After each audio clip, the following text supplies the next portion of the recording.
What's the first thing that comes to mind when you hear the word abstinence? Well, if you're like most of us, maybe you think about giving up chocolate or wine, or maybe it's a word that just reminds you of self discipline, of saying no to something tempting. But what if I told you that the most valuable form of abstinence in marriage isn't about food or drink, but about behavior?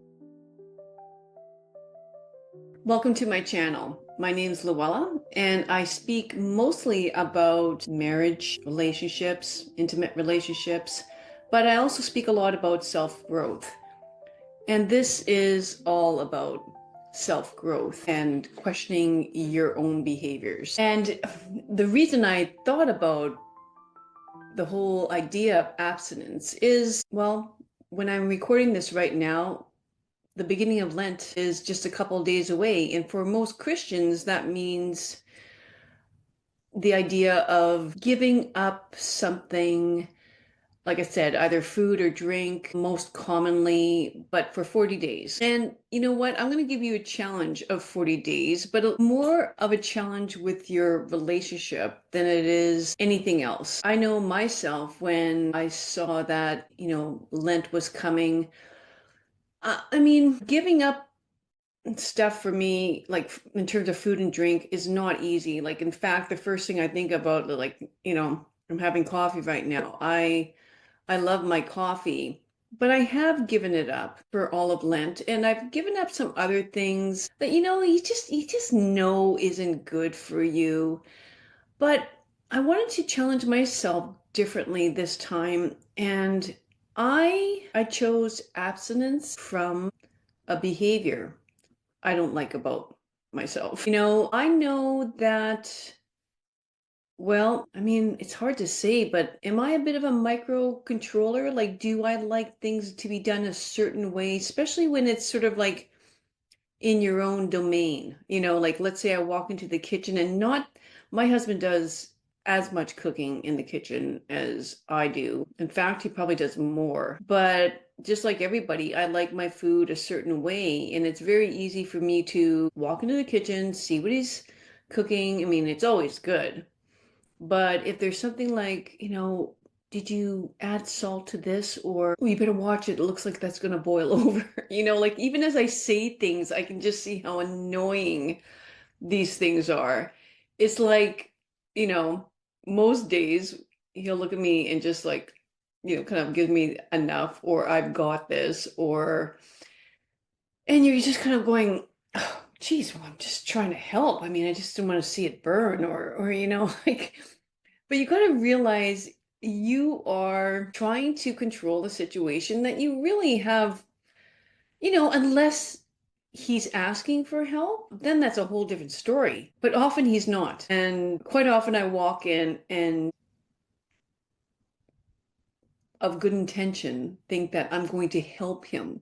Like, we sort of like put this facade around it as being helpful and like to think of ourselves as being good people, and then get offended when they say, "I've got this, you can leave now," or something like that.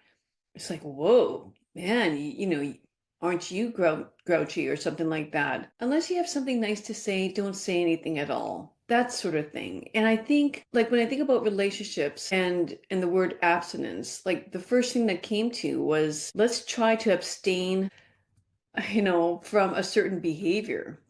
Abstain from judgment. One of the biggest relationship killers is assumption. We assume we know what our partner is thinking. We assume we know why they did or didn't do something. And before we even ask or give them a chance to explain, we tend to react. So, what to do? It's so easy to fall into this habit, isn't it? Especially long-term relationships. You've known each other for, you think, I already know what they're going to say. But do you really? That's kind of maybe interpreting your partner as a robot. someone who's been programmed to do and say things in a particular way every single day. And yes, we are all creatures of habits, and we do tend to do the same behaviors often. But this is what my challenge is for you in the next 40 days, or however long you want to challenge yourself, is sort of stop trying to assume and presume what your partner's going to do, and look less at what you perceive as their faults and their weaknesses, and look at yourself. Like, if you really do this, you could become so busy in looking at your own faults that you would not even have any time to consider anybody else's faults. And it's one thing that I pray about, actually. Like, I want to somehow inject that pause between, having a stimulus come in and responding. It's because we are more or less programmed because of our past experiences to see things only a certain way, but that's not necessarily the right way of seeing it. You have to be open and be curious. So, this is what I was thinking of. Maybe what you could do is start listening more attentively. We seem to have this like selection. How would I say that? We seem to have this blindness, inattentiveness, about us. Like, we're very inattentive to what we don't want to look at, which is ourselves, and instead look at other things that we feel are more desirable to look at. So not look at our own faults, but look at the faults of others. And if you keep on that track, it's a very dangerous one to be on. Jump off that train as fast as you can, because it's not going to do yourself any good whatsoever. So let me sort of maybe give you some sort of alternative. Perhaps it's a powerful alternative. I don't know. Let's just call it assumption. Let's just give you a powerful alternative to assumption. I call it curiosity, and it can change everything. So let's just do something different here. Let's try abstaining from judgment, especially in our marriages. And let's try replacing it with curiosity. Now, what can this look like? Instead of asking why you didn't do this, or ask, what did you do all day? Why don't we instead ask something like, what was your day like? How are you feeling? Just all these more open-ended questions, more questions that's going to kind of give some insight into your partner, like allow your partner to express themselves more, not just like, not just saying, did you pick up this? Or, I mean, those are yes, no answers, right? Yes, no questions. And that doesn't really give you a chance to understand your partner very much. It just sort of like checks off the box of, factual information. And there's just so much more that your partner can provide you than that.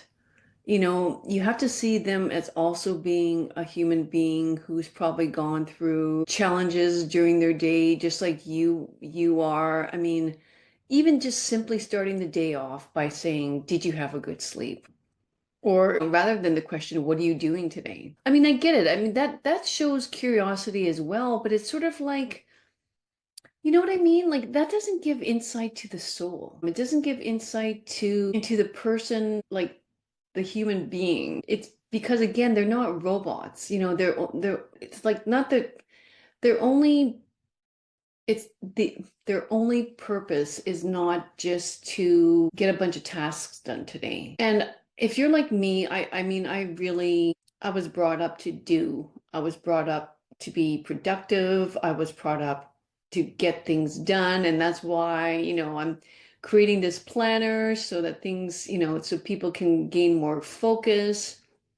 But the planner is also to make your relationship better, to make your marriage better. And this is something what I intend to do with the planner is to incorporate both, mixing business with pleasure sort of thing, right? Like incorporating your work life with your home life, with your family life, with your partner's life. And that means caring, sharing, compassion, all of these like so-called soft skills, that we hear in the corporate world. But I mean, that's why you're hired. It's because of your soft skills. They can train you like a robot to do anything. What employers look for is someone who's got these, soft skills that make or break a business, dependability, honesty. You know what I mean? You know the drill. So it's hard, like they know it's hard to train that. You can't. I mean, you can put guardrails and I guess punish them if they continually show up late or if they continually are being dishonest. I mean, yeah, I guess they can be fired, but that's why we have to practice those skills ourselves. And the best way to do that is to become aware of what our behavior is day to day. I think just, again, being curious about your partner is just a really easy way to approach this. Curiosity rather than judgment. So I think you know what I'm about to ask you. I mentioned it before. This week, or if you're a Christian, maybe you can do it for Lent, in the 40 days, I challenge you to practice curiosity. And I feel the easiest way to do this is actually start with a stranger and then bring it home to your spouse. Questions, and then really listen. And when I say practice with a stranger, I mean, it can be, there's just so many examples, right? I mean, you're in a grocery store and you're in line at the till and this person's, putting a lot of garbage down on whatever the belt and like processed foods like chips, drinks, chocolate bars, whatever. And this person is also happens to be overweight. So how easy is that to go, oh, well, yes, I know why you're overweight. It's quite apparent. What if this person could actually, be suffering from a thyroid disease and that their hormones are out of whack? Any sort of illness like that. And what if, they are buying a bunch of treats for the school's canteen or for their child's birthday party, right? I mean, this is not an easy thing to do to catch yourself. But that's why I'm calling it a challenge, so that you can at least become a little bit more aware of what you're doing. Just pause. Just like think of it in your head. If this is this a kind or unkind thought?